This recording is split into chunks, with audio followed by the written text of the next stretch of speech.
মূলত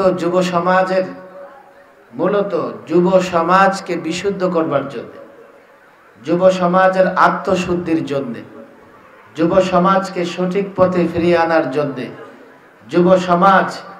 যুব সমাজকে ভালো করে বুঝবেন, যুব সমাজকে সঠিক পথে পরিচালিত করবার জন্য আমি বক্তৃতা করে থাকি।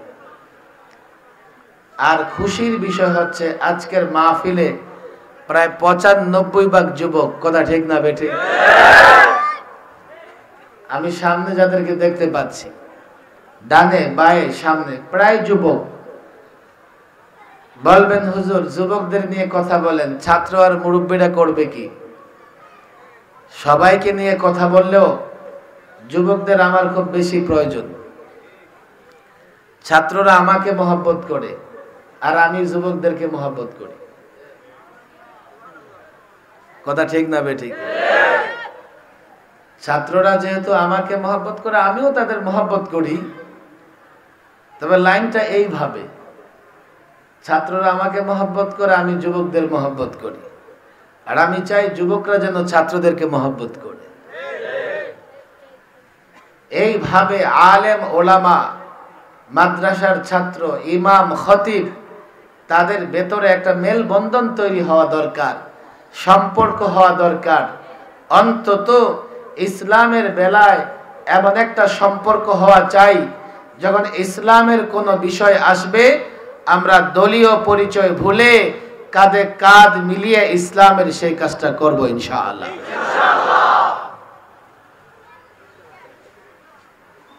কিন্তু বড় দুঃখের বিষয় হচ্ছে ছাত্ররা যাতে আমাদেরকে মহব্বত করতে না পারে, আমরা যাতে যুবকদেরকে মহব্বত করতে না পারি, যুবকরা যাতে ছাত্র আলেমদের মহব্বত না করে, এই জন্যে নানা জায়গায় নানা মিডিয়ার মাধ্যমে ষড়যন্ত্র চলে। কথা ঠিক না বেঠিক? আমি যুবকদেরকে কেন বিশুদ্ধ করতে চাই? যারা ছাত্র তারা তো ছাত্রই, তারা একসময় যুবক হবে।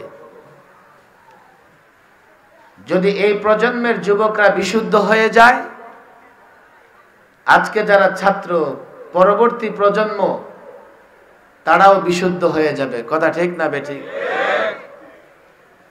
যুবকদের কেন বিশুদ্ধ হওয়া লাগবে? একজন যুবক, তার বাহুতে শক্তি আছে, আছে না নাই? তার হাতে শক্তি আছে, তার মেধা, তার মস্তিষ্ক বড় ধারালো, সে কর্মঠ এবং মেহনতি হয়। যে কোনো কাজ যত কষ্টকর হোক না কেন, যত বড়ই হোক না কেন, যুবকরা চাইলে দৈহিক শক্তি এবং মেধা খরচ করে সেই কঠিন কাজটা সহজেই করতে পারে। কথা ঠিক না বেঠিক? আর যারা বয়সে বৃদ্ধ হয়ে গেছেন, আপনি তো নিজেই চলতে পারেন না।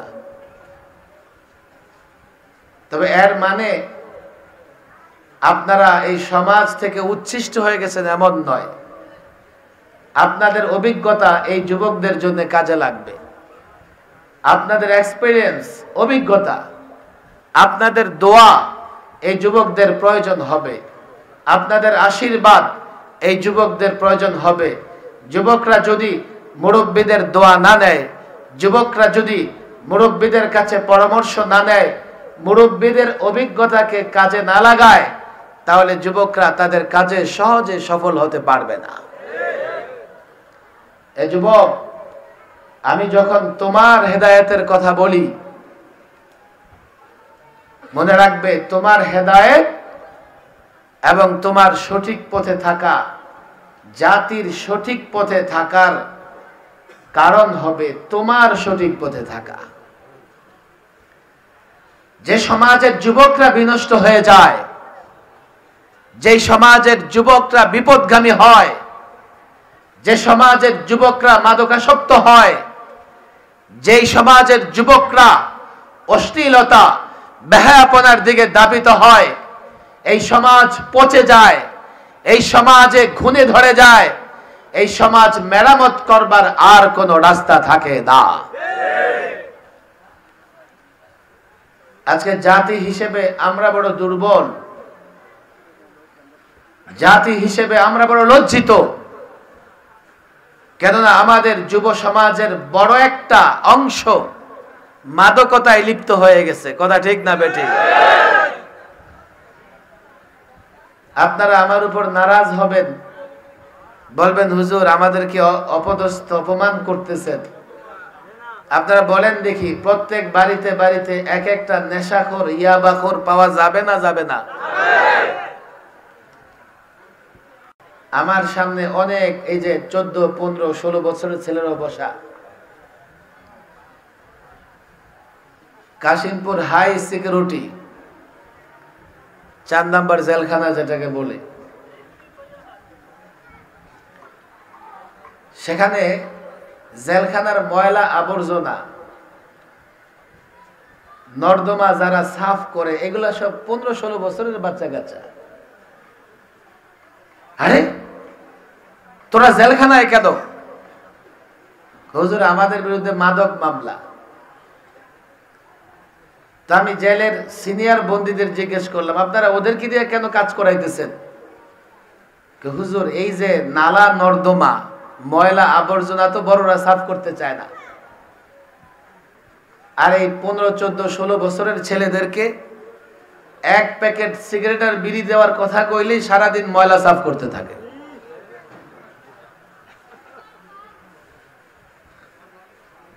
আমি শাহবাগ থানা থেকে আমাকে কোর্টে নিয়ে যায়, আমার সাথে এই ধরনের 15, 16, 17, 18 বছরের 10-12 জন ছেলে পেলে উঠায়া দিল।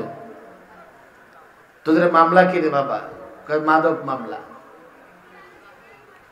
আপনি একটু চিন্তা করে দেখেন, আপনার যদি ছেলে থাকে যার বয়স 16-17, এই ছেলেটা যদি নেশাখোর হয়ে যায় আপনার কতটা কষ্ট হবে?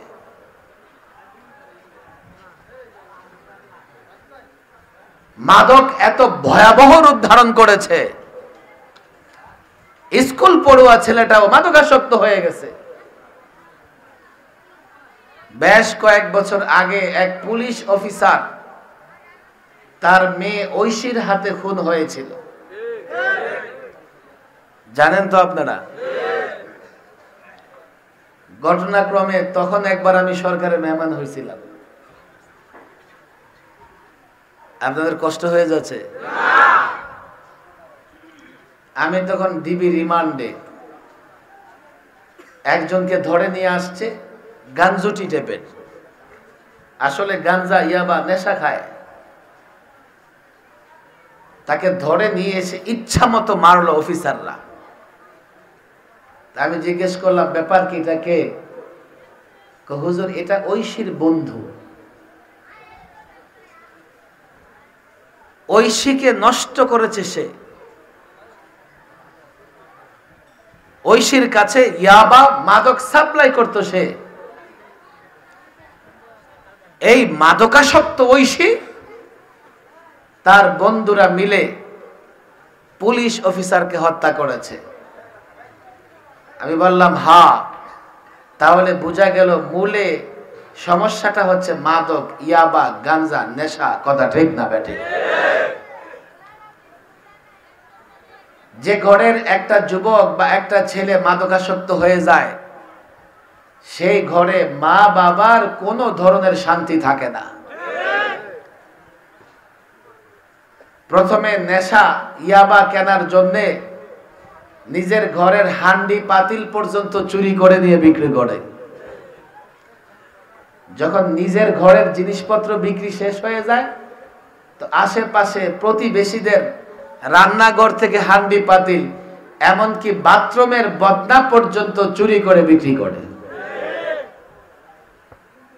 ঘর শেষ, পাড়া মহল্লা পর্যন্ত অস্থির হয়ে যায়। আমি যুবকদের বলি, এ যুবক, তোমাদের কাছে প্রথম আমার যে অনুরোধ, নিজে নেশা থেকে দূরে থাকবে এবং মহল্লায় কোনো ধরনের নেশা দ্রব্য ঢুকতে দিবে না। রাজি আছো তোমরা? অনেক ভদ্র ঘরের সন্তান নষ্ট হয়ে গেছে ধোকায় পড়ে, নেশা ইয়াবা খেয়ে। কাল তোমার সন্তানও হতে পারে, তোমার সন্তানও কালকে নেশায় আকৃষ্ট হয়ে যেতে পারে। নিজেকে হাজী সাহেব আর মুসল্লি সাহেব যাই মনে করো, সন্তান তো আর 24 ঘন্টা তোমার সামনে থাকে না। তোমার অজান্তে আর একবার যদি কেউ নেশাগ্রস্ত হয়ে যায়, তাকে ফেরানো বড় কঠিন। এই এলাকার যুবকরা 1 নাম্বার ওয়াদা করো, নেশা শরীয়তে হারাম করেছে। তুমি বলবা হুজুর শরীয়ত মানি না। শরীয়ত না মানলে শরীয়তের কোনো যায় আসে না। এই নেশার কারণে তোমার যা ক্ষতি হবে, তুমি যদি 50 বছর বেঁচে থাকো, দাম্পত্য জীবনে সুখী হতে পারবে না, তোমার স্ত্রী থাকবে না, কর্মক্ষেত্রে মনোযোগী হতে পারবে না, তোমার চাকরি থাকবে না, মা বাবার সঙ্গে থাকতে পারবে না। কেন? মা বাবাকে মেনে চলতে পারবে না, সমাজে তুমিও মুখ দেখাইতে পারবে না, তোমার মা বাবাও মুখ দেখাইতে পারবে না। 2 নম্বর যুবকদের বলে যায়, এ যুবক, অশ্লীলতা বেহায়া থেকে দূরে থাকো। এইসব অঞ্চলে, চরাঞ্চলে খুব নর্তকী টাকা থেকে এনে নাচানো হয়, এদিকেও আছে নাকি? তাহলে আমার ধারণা তো সঠিক হয়ে যাইতেছে, সংখ্যায় কমে গেছে। বন্ধ করে দিতে হবে, একটাও যেন না হয়। বাংলাদেশ থেকে তো যাত্রাপালা বন্ধ হয়ে গেছে, আছে না নাই? যাত্রাপালা আছে এখন? কেন নাই জানেন? এ ওলামাদের নসিহতের কারণে। সারা বাংলাদেশে ঘুরে ঘুরে আলেমরা যুবকদের বলেছে, যাত্রাপালার নামে বেহায়া বন্ধ করো, অশ্লীলতা বন্ধ করো। এখন ঢাকা থেকে একদল আছে আবার মারেফতি মহিলা, চেহারায় কাপড় নাই, মাথায় কাপড় নাই, বুকে কাপড় নাই, ওই মারেফতের ওয়াজ করে, আছে না নাই? আবার একজন তো আছে পার্লামেন্টেও যায়। আমাদের দুর্ভাগ্য। তুমি কোন দল করো আমি জানি না, তোমার রুচিটা কি সেটা তোমাকে আমি জিজ্ঞেস করতে চাই। কোন দলের সাপোর্টার আমি জানতে চাই না, তোমার রুচিতে কি করে বাঁধলো, তোমার রুচিতে কি করে চাইলো এটা। গ্রাম বাংলায় ঘরে ঘরে ঘুরে ঘুরে দেহ আর আওয়াজ দিয়ে যেই মহিলা জনগণকে বিনোদন দিয়েছে, তাকেই তোমার এমপি করতে হলো।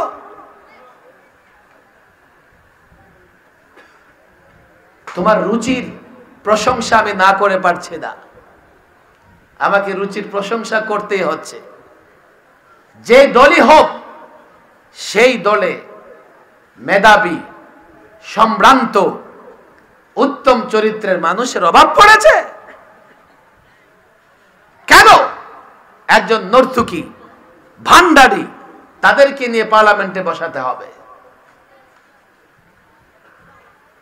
গান বাজনার নামে যত বেহায়াপনা আছে, অশ্লীলতা আছে, আয়োজন করে যুবকরা, ঠেকাইতে পারবে কে? পারবেন না আপনারা ঠেকাইতে? মারামারি করবেন? আরে আয়োজন না করলে তো এমনি ঠেকে যাবে। আয়োজন করা বন্ধ করে দাও। 3 নাম্বার কথা যুবকদের, তোমরা একটু মসজিদে বেশি বেশি আসবে। তোমরা একটু মসজিদে কি আসবে? এই যুবকরা আওয়াজ করো, সব যুবকরা আমার দিকে তাকায় আছে, মাশাআল্লাহ। মসজিদে অনেক যুবক আছে, কিন্তু এই মাহফিলে যত যুবক আসছে সবাই মসজিদে যায়? হাত তুলে দেখান দেখি কারা কারা মসজিদে যান। যুবক আসছে আজকে, মুরব্বীর সংখ্যা কম। আজকে দাড়ি পাকাওয়ালারা ফেল করে গেছে, কথা ঠিক না বেঠিক? কাঁচা দাড়িওয়ালারা জিতে গেছে। আমি ছোট্টকালে গ্রামে বেড়ে উঠেছি। আমি গ্রামে নানা রকমের ম্যাচ হয়, টিম হয়, হয় কি হয় না? বিবাহিত, অবিবাহিত, আরে হয় কি হয় না? দাড়ি পাকা দাড়ি কাঁচা কমই হয়, না হওয়া উচিত। দাড়ি পাকা বুজুর্গ, তার একটু সম্মান আছে না? বলবেন হুজুর হইলে তো হবে না কোনোদিন, কেন? আমাকে তো দাড়ি থাকে না, কাঁচা আর পাকা। তবে ইদানিং যুবকরা ফ্যান্সি কাটিং দাড়ি রাখা শুরু করছে। আরে কথা ঠিক না বেঠি? পত্র পত্রিকায় মাঝে মধ্যে দেখলে দেখা যায় আমাকে খেলোয়াড়দেরও ফ্যান্সি কাটিং দাড়ি আছে না নাই? আল্লাহ ভালো জানে। ইসলাম যদি বলে দাড়ির কথা, কয় সাম্প্রদায়িকতা, মৌলবাদ। আর কেউ যদি এমনিতে রাখে তখন সাম্প্রদায়িকতা হয় না, মৌলবাদও হয় না, একই চেহারা একই দাড়ি। করোনা ভাইরাস এসেছে দেশে, পুরুষও তার মুখ ডাইকা রাখে, কথা ঠিক না বেটি? নারী তো আছেই। করোনা ভাইরাস থেকে বাঁচতে মুখে মাস্ক লাগাইলে মৌলবাদী আর সাম্প্রদায়িক হয় না, কিন্তু জাহান্নামের আগুন থেকে বাঁচতে হেজাব পরলে, নেকাব পরলে সে নাকি মৌলবাদী সাম্প্রদায়িক হয়ে যায়। এই ধরনের বুদ্ধিজীবী, এই ধরনের পরজীবী, ওরা বলে বুদ্ধিজীবী, আমি বলি পরজীবী, হাড্ডি দিয়ে রেখেছে দিল্লির, হাড্ডি দিয়ে রেখেছে পশ্চিমাদের মুখে, ওরা পরজীবী। আর তারা শিখায়া দেয় ইসলামের বিরুদ্ধে বলো, তো বাংলাদেশে বসে বসে তারা ইসলামের বিরোধিতা করতে থাকে। পৌত্তলিক মূর্তি পূজারী একটা শ্রেণী। কত কথা, অনেক রাত হয়ে যাবে। আমি ইতিমধ্যে কয়েক জায়গায় বলেছি, গত কয়েকদিন আগে আমি গিয়েছিলাম নাসিরনগর বিবাড়িয়াতে। আমার এক যুবক বলে, হুজুর আমি ঢাকায় এক কলেজে ভর্তি হয়েছিলাম, আমি যখন জুব্বার পাগড়ি পরে ক্লাসে গিয়েছি, তা আমাকে আমার ম্যাম বলে, তুমি এগুলো পরে আসছো কেন? বলে, কেন ম্যাম, এখানে তো অনেকেই অনেক ধরনের পোশাক পরে আসছে, তো আমি জুব্বা পাগড়ি পরলে সমস্যা কি? কয় না, এগুলো পড়তে পারো না, এগুলো অ্যারাবিক ড্রেস, এগুলো নাকি অ্যারাবিক ড্রেস। বাংলাদেশের এক নাস্তিকতাবাদী নেতা, সেও একবার তার বক্তৃতায় বলেছিল, ওই নিকৃষ্ট লোকের নাম আমি নিতে চাই না, কিসের হিজাব নেকাব, এগুলো তো হিজাব নেকাব, এগুলো তো আরবের পোশাক। যুবকরা বলল, ম্যাম যদি জুব্বা আরবের পোশাক হয় তো শার্ট কোন দেশের পোশাক? বাংলাদেশের জাতীয় পোশাক, জাতীয় জামা কি? যুবকরা ভুলে গেছে দেখি। এখন কি বই পুস্তকে জাতীয় পোশাকের জায়গায় পাঞ্জাবি নাই? আরে আছে না নাই? আছে না নাই? বাংলাদেশের জাতীয় পোশাক তো শার্ট না। তুমি শার্ট পরতে পারো, আমি পাঞ্জাবি পরতে পারি না, সেটা অ্যারাবিক হয়ে যায়। ম্যাম বলে, যুবক মৌলবীরা তোমার মাথা ধুলাই করে দিয়েছে, মগজ ধুলাই করেছে। যুবক বলে, হুজুর শিক্ষক, এই জন্য উত্তর দিতে পারি নাই, না হলে আমি বলতাম মৌলবীরা আমার মগজ ধুলাই করেছে, আর কাফের বেঈমান পশ্চিমারা তোমার মগজ ধুলাই করে দিয়েছে।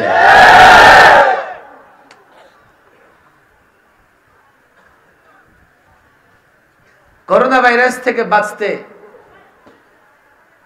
মাস্ক পরতে পেরেছি, কিন্তু আল্লাহর রাসূলের নির্দেশ মানতে গিয়ে জাহান্নামের আগুন থেকে বাঁচতে আমরা নেকাব আর হেজাব পরতে প্রস্তুত না। কত কথা চলে আসে। আমি যুবকদের বলবো, অন্তত দেখো, দাড়ি যদি কেউ রাখো তো নবীর সুন্নত, রাসূল সমস্ত পয়গম্বরগণ দাড়ি রেখেছেন, সেই নিয়তে দাড়ি রাখবে, তাহলে সওয়াব হবে। ফ্যান্সি কাটিং যদি দাড়ি রাখো, ওই পশ্চিমা নায়ক বা দিল্লির নায়কদের অনুকরণে, তোমার দেখতে কেমন লাগবে জানি না, তবে তুমি কোনো সওয়াব পাবে না। আমি যুবকদের বলবো, মসজিদে যাতায়াত একটু বাড়াইতে হবে। রাজি আছি তো আমরা ইনশাআল্লাহ? রাজি আছি তো ইনশাআল্লাহ? না হলে ভয়াবহ বিপদ, বিপদ, বিপদ, ভয়াবহ বিপদ। তুমি যেই দল করো না কেন, সরকারি দল করো আর বিরোধী দল করো, তুমি যদি নিজেকে মুসলমান পরিচয় দাও তো কাফের বেঈমান তোমার বিরুদ্ধে যুদ্ধ করবে, তোমার বিরুদ্ধে লড়াই করবে, যখনই সুযোগ পায় তোমার উপর জুলুম অত্যাচার করবে। কথা ঠিক না বেঠে? যদি মসজিদের সাথে সম্পর্ক রাখো তবে আশা করা যায় আজকে ফিলিস্তিনিরা যেভাবে ঘুরে দাঁড়িয়েছে, পত্র পত্রিকায় মিডিয়ায় দেখেন নাই আপনারা, ৭৫ বৎসর ধরে ফিলিস্তিনি মুসলমানদের উপরে জুলুম করে আসছে ইসরায়েল। বাইতুল মুকাদ্দাস, মসজিদ আকসা, পবিত্র ভূমি, এই পৃথিবীর দ্বিতীয় মসজিদ, আল্লাহর ঘর, প্রথম ঘর মক্কাতুল মুকাররমা বাইতুল্লাহ, আর ৪০ বৎসর পরে নির্মিত হলো বাইতুল মুকাদ্দাস, যে বাইতুল মুকাদ্দাস থেকে রাসূল আরবি মেরাজ শুরু করেছিলেন, উর্দু ভ্রমণ মেরাজে গিয়েছিলেন। বাইতুল মুকাদ্দাস যাকে আল্লাহ তাআলা বরকতময় করেছেন, আল্লাযী বারাকনা হাওলাহু, বাইতুল মুকাদ্দাস যেখানে হাজারো পয়গম্বর শুয়ে আছেন, এই বাইতুল মুকাদ্দাসকে, মসজিদ আকসাকে যখনই সুযোগ পায় ইহুদিরা অপবিত্র করে, সেখানে যখন নামাজ আদায় করতে যায় মুসলমানরা তাদের উপর জুলুম করে। গত রমজানে তারাবি পড়তে দেয় নাই, জুমার নামাজ পড়তে দেয় নাই। এইভাবে যুগে যুগে যুগ যুগ ধরে ইহুদিরা জুলুম করেছে, ইসরায়েলিরা জুলুম করেছে। জানো, ফিলিস্তিনিদের ভিতরে ঈমান ছিল, ফিলিস্তিনিদের ভিতরে মসজিদের মহব্বত ছিল, ফিলিস্তিনিদের ভিতরে আল্লাহর রাসূলের মহব্বত ছিল।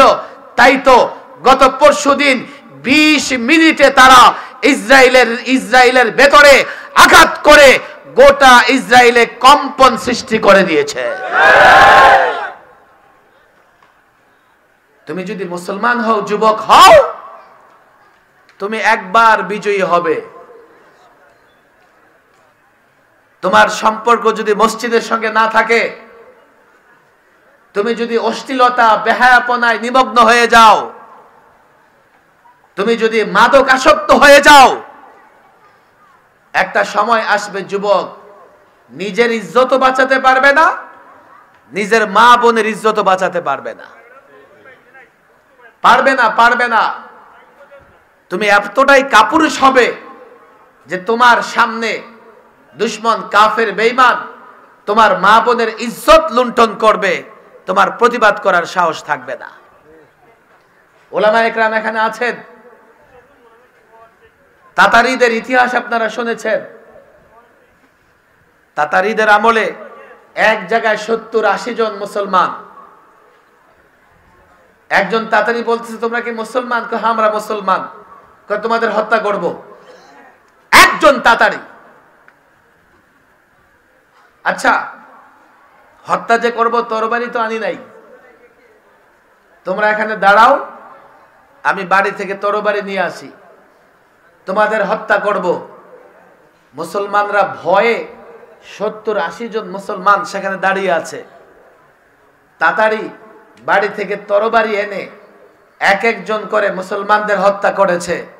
অথচ এই মুসলমানগুলো থুতু নিক্ষেপ করলে তাতারী থুতুর সঙ্গে বেসে যেত। কথা ঠিক না বেঠিক? আলেম ওলামাদের বলে যায়, শোনো, এই যুবকরা আমাদের শক্তি, এই যুবকরা আমাদের সম্পদ, এই যুবকরাই আমাদের ভবিষ্যৎ। মাদ্রাসার ছাত্রদের বলে যায়, আমাকে মহব্বত করো। আমি যুবকদের এই জন্যই মহব্বত করি, কাল যদি লড়াইয়ের ময়দান উন্মুক্ত হয়, কাল যদি কাফের বেঈমান, দেশদ্রোহী, দেশের দুশমন দেশে আক্রমণ করে, আঘাত করে, তোমাকে লড়াই করতে হবে। এই লড়াই তুমি একা করতে পারবে না। এই যুবকদেরকে মাদক থেকে হেফাজত করো, এই যুবকদেরকে অশ্লীলতা বেহায়াপনা থেকে হেফাজত করো, এই যুবকদের মসজিদে নিয়ে আসো। তাহলে এই মাদ্রাসার ছাত্র খালিদ বিন ওয়ালিদের উত্তরসূরি, মুহাম্মদ বিন কাসিমের উত্তরসূরি, শাইখুল হাদিস আল্লামা মুফতি আমিনের উত্তর স্বরে, আহমদ শফির উত্তর স্বরে, জুনায়েদ বাবুনগরের উত্তর স্বরে বলে যায়, কান খুলে শোনো, এই আলেম, এই যুবক ছাত্র তোমাদের সকলকে বলে যায়, কাল যদি লড়াইয়ের ময়দান উন্মুক্ত হয় আর তুমি যুবকদের সঙ্গে না রাখতে পারো, এই লড়াইয়ে টিকতে পারবে না।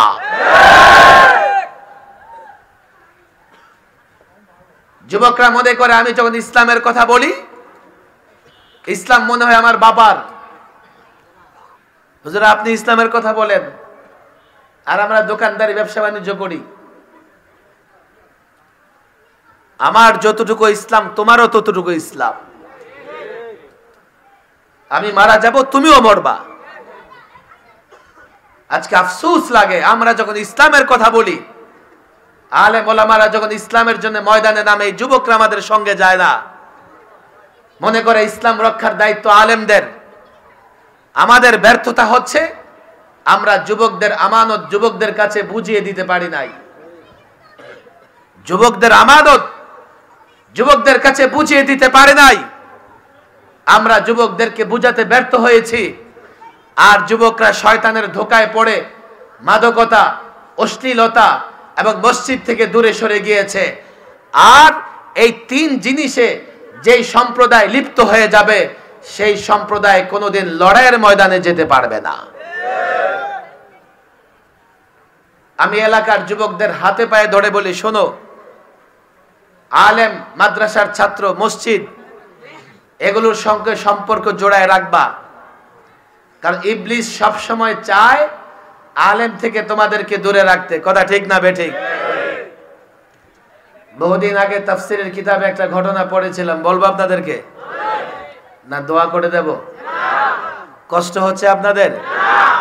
আলেম ওলামাদের সঙ্গে যুবকদের সম্পর্ক থাকবে না, এই মিশন কার?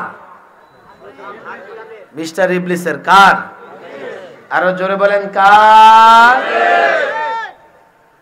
মাইক একটা আনছে, মাইকলা কি তুই কি করছ বইয়া বইয়া? সাউন্ডটা দিয়া মাইকলা, তুই মাইকের জায়গা থেকে সরে যা। মাইকলা কই? শুধু খালি দাওয়াতের জন্য লাফালাফি, আওয়াজটা যে সে ই করতেছে।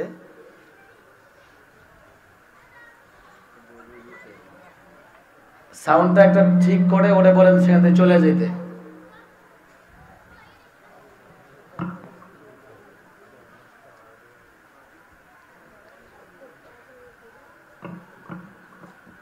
ওরে কে বলছে মাহফিলের ডাকতে এমন মাইকিং ওলারে? ফালতু। যখন জোরে কথা বলি সাউন্ডটা কমায় দেয়। তো তোর মাইক দরকার কি? আমি খালি মুখে কথা বলি।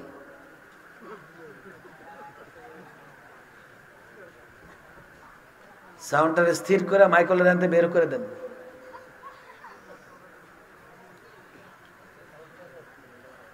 আর কর্তৃপক্ষ আছে, আজকে ওনে বয়ান করলাম, কিরে নোয়াখালী ভালো মাইক নাই? নোয়াখালীর মানুষের তো বদনাম হয়ে যাবে। আমি কিন্তু বড় মাহফিলে বদনাম করে ফেলব,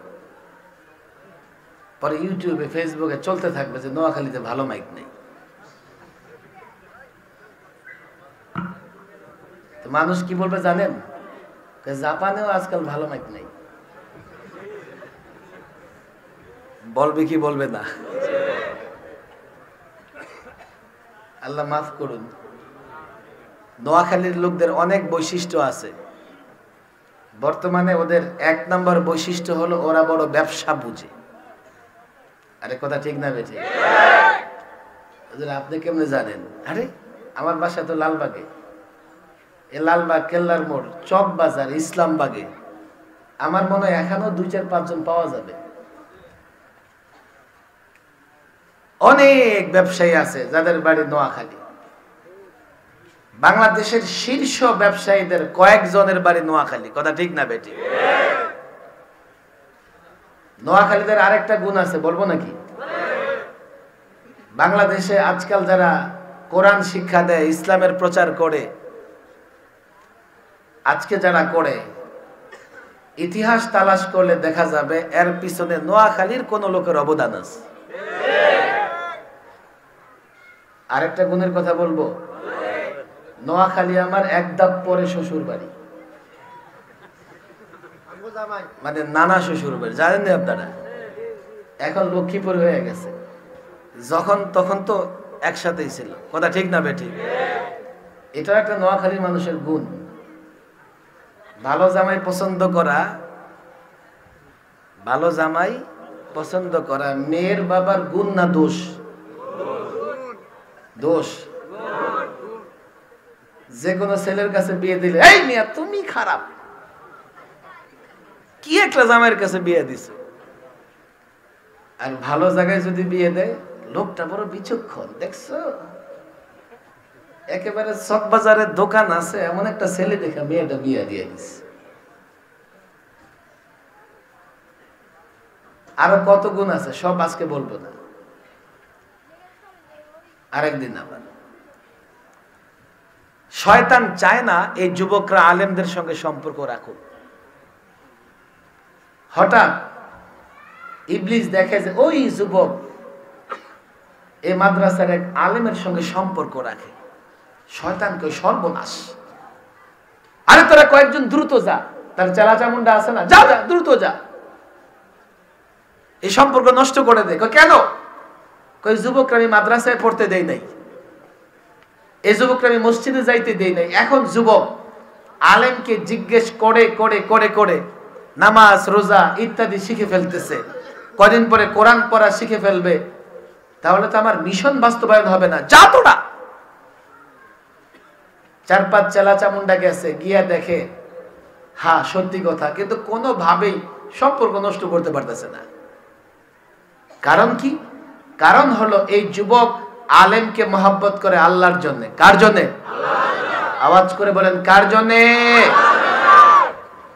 কোন যুবক যদি আলেমকে আল্লাহর জন্য মহব্বত করে, এই মহব্বত কোনোদিন নষ্ট হবে না। ফেল, ইবলিস 5টা ফেল। এখন সরাসরি হেড ইবলিস গেছে, মিস্টার ইবলিস। আহা, কত রকমের ফিতনার মুখোমুখি যুবকরা। এই যুবক, তোমারে আলেম কি শেখায়? ছদ্মবেশে গিয়ে বলে, কি শেখায়? আলেম শেখায় সবকিছু করেন কে? আরো জোরে বলেন, ইবলিস বলে, আচ্ছা তোমার একটা প্রশ্ন করি। কি প্রশ্ন? যদি তোমার আল্লাহ সবকিছুই করতে পারেন, তো তোমার আল্লাহ একটা আন্ডা, ডিম, এই ডিমের ভেতরে গোটা পৃথিবী ঢুকাইতে পারবে কি? খেয়াল করেন, যুবকের মাথা গেছে ঘুরা। হায় হায়, একটা ডিমের ভেতরে কত বড় পৃথিবী, এটা কি করে ঢুকাতে সম্ভব? আহা, ইবলিস কয় কাজ হয়ে গেছে। আল্লাহর শক্তি সম্পর্কে তোমার ভেতরে সন্দেহ সৃষ্টি হয়ে গেছে। অথচ এটাও আল্লাহ পারে। পারে কি পারেন না? বলবেন যে পারলে আল্লাহ একটু করে দেখাইতে কোন। আপনি কইবেন যে আল্লাহ পৃথিবী ডিমের ভিতরে ঢুকাও, আরেকজনে কইবে যে মোবাইলের ভিতরে ঢুকাও। আল্লাহর আর কোনো কাম নাই, পারলেই করা লাগবে। আল্লাহ হযরত আদমকে সরাসরি মাটি থেকে সৃষ্টি করেছেন, করেছেন কি করেছেন না? এমন কেউ যদি কয় আল্লাহ আমারে মাইরা আবার মাটি থেকে বানায়া দাও। হযরত ঈসা আলাইহিস সালামকে বাবা ছাড়া আল্লাহ সৃষ্টি করেছেন, করেছেন কি করেছেন না? এই পৃথিবীটা সায়েন্স বলে এই পৃথিবীটা একটা জমাট একটা জিনিস ছিল। বিস্ফোরণের মাধ্যমে এটা পৃথিবীতে রূপান্তরিত হয়েছে, একটা সমতল ভূমিতে রূপান্তরিত হয়েছে। যাই হোক, যেভাবেই হোক, এই পৃথিবী আবাদ হয়েছে একজন ব্যক্তি হযরত আদম সৃষ্টি, এরপরে আদম থেকে হাওয়া, আজকে 600 কোটি মানুষ কে সৃষ্টি করেছেন? আল্লাহ। ইবলিস বলে, যুবক শেষ, আল্লাহর কুদরত সম্পর্কে তোমার ভিতরে সন্দেহ ঢুকে গেছে। এবার গেছে আলেমের কাছে।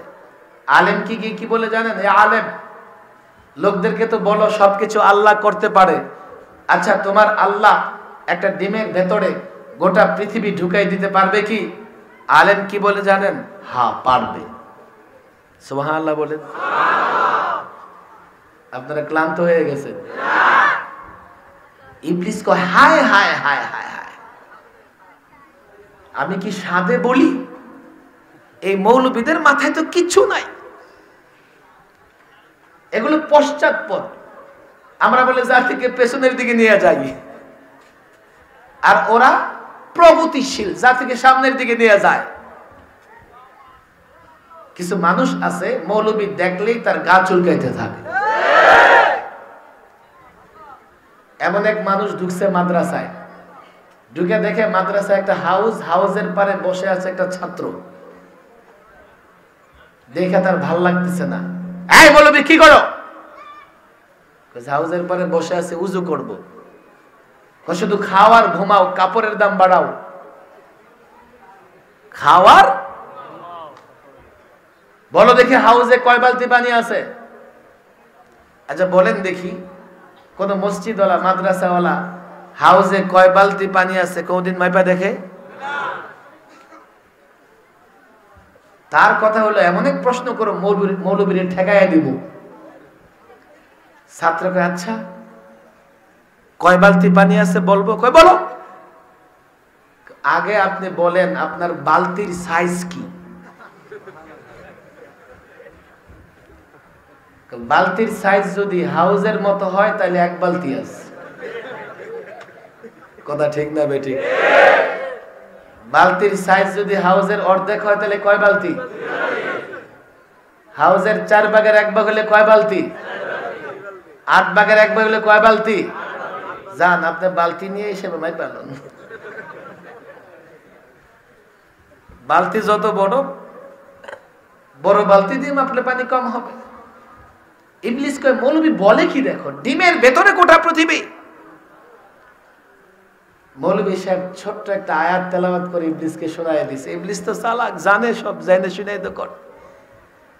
ইন্নামা আমরুহু ইযা আরাদা শাইআ আইয়াকুলা লাহু কুন ফায়াকুন। আল্লাহু আকবার। আল্লাহ যখন চান কোনো কিছু করতে তো বলে কুন হও, ফায়াকুন, তার সঙ্গে সঙ্গে হয়ে যায়।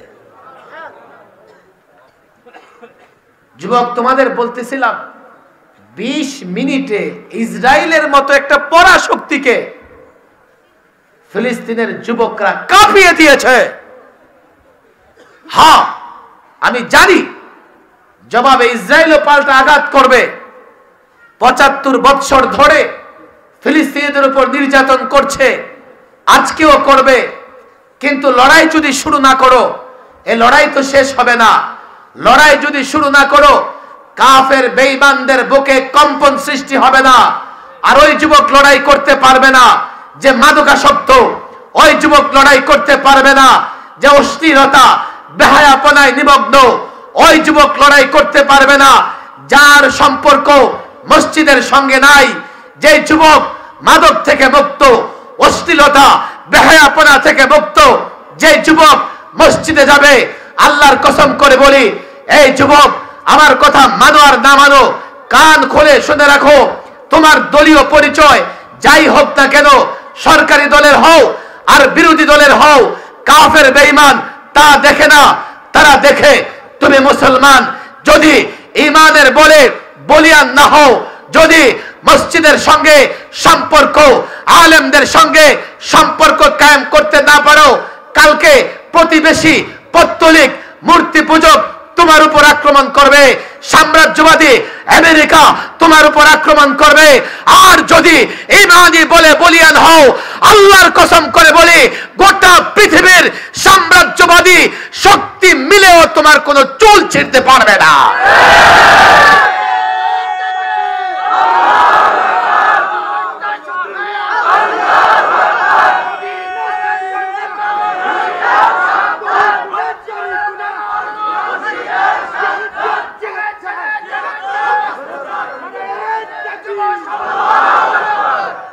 সকল যুবকের জন্য এই কথা, দলীয় পরিচয় রাজনৈতিক জায়গা থেকে নয়। ঈমান ইসলাম দেশ হেফাজত করবার জন্য প্রয়োজনে আরেকটা যুদ্ধ করতে হলেও করতে হবে। ভীতু কাপুরুষ হলে দেশটাও বাঁচাতে পারবে না, ভীতু কাপুরুষ হলে নিজের ইজ্জত হেফাজত করতে পারবে না, মা বোনদের ইজ্জত হেফাজত করতে পারবে না। ছাত্ররা আমাকে মহব্বত করো, আমি যুবকদের মহব্বত করি। যুবকদের বলে যাই, মাদ্রাসার ছাত্র আলেম ওলামাদের মহব্বত করো, এই মাদ্রাসাগুলোতে সহযোগিতা করো, মাদ্রাসা তৈরি করো। মাদ্রাসাগুলো তোমার ইমানের হেফাজত করবে, মাদ্রাসাগুলো তোমার ইজ্জতের হেফাজত করবার চেষ্টা করবে। এই মাদ্রাসাগুলো দেশ হেফাজতের জন্য ঘাঁটি হিসেবে ব্যবহার হবে। আলেম ওলামাদের বিরোধিতা করো না, মিডিয়ার প্রপাগান্ডায়, বেঈমান নাস্তিকদের প্রপাগান্ডায় আলেম ওলামাদের বিরুদ্ধে অবস্থান নিও না। তাহলে শুধুমাত্র আলেমরাই ক্ষতিগ্রস্ত হবে এমন না, তোমরাও ক্ষতিগ্রস্ত হবে। আল্লাহ তাবারক ওয়া তাআলা যুবক আলেম ওলামা সকলকে মিলে মিশে জীবন যাপন করার তৌফিক দান করুন। ওমা তৌফিকে ইল্লা বিল্লাহ ওমা আলাইনা ইল্লাল বালাগ। সকলে দুরূদ শরীফ পড়েন, দুরূদ শরীফ পড়েন।